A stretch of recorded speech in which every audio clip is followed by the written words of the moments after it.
thanks for coming back to my channel.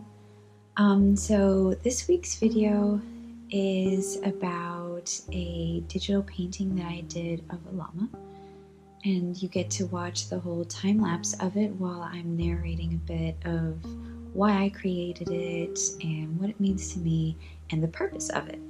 So I hope you enjoy the video, and please leave me any comment of anything that you would like to see me do or create or explain. I always love suggestions, and I'm thinking that probably the next video will be more of a watercolor tutorial on how I do paintings.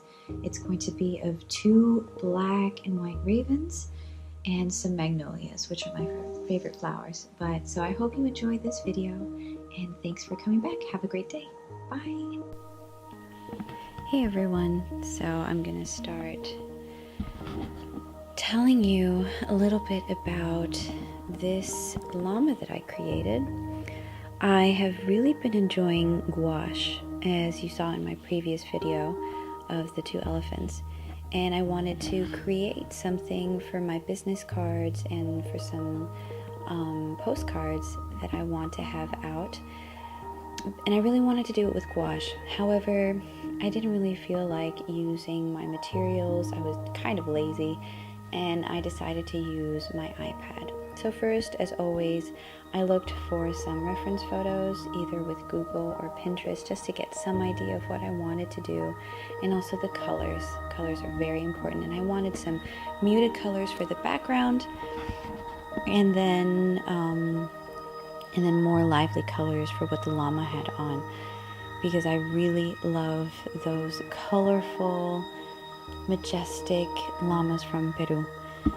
The background, I wanted to really focus on nature and just a soothing background that reminded me of when I used to go with my aunt and uncle to their country home in Huasca, and there were this lovely, I don't know if I've told this in another video, but there was this lovely river full of boulders. And of course you can see here, there's no river with boulders, but there's a waterfall where there are these huge boulders that you can see in the background. And the colors of the green field really reminded me of that.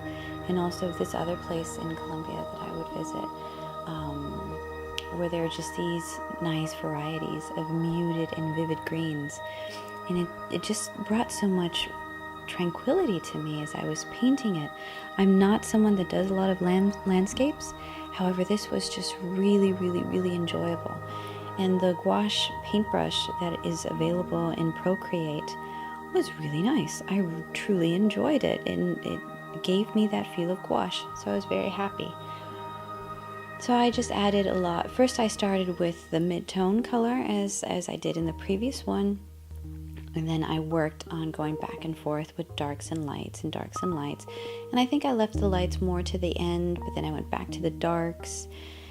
And then I added some clouds to add to more of the focal point. And I had already drawn the llama on top on a different layer of the landscape. So the landscape itself is a separate layer. Now I pulled up the sketch, and underneath the sketch I have another layer where I'm painting it. And I'm just using the sketch as a guideline. And here I thought the llama is quite big, but I prefer to draw it bigger and then scale it down than the opposite. Because if it's bigger, it's a lot easier to add a lot of detail. And then when you scale it down, the detail is still there. So here I added the base color, and I'm adding some more darker colors and lighter colors. I'm focusing mainly in this area on the face. I had zoomed in, and I was using the brush setting to its smallest setting, and I was creating the details. And I didn't really want any line art, not at all. I just wanted this to be very painterly and more expressive in that sense, because with line art it's very well defined, and this I didn't want to be well defined, just like the background.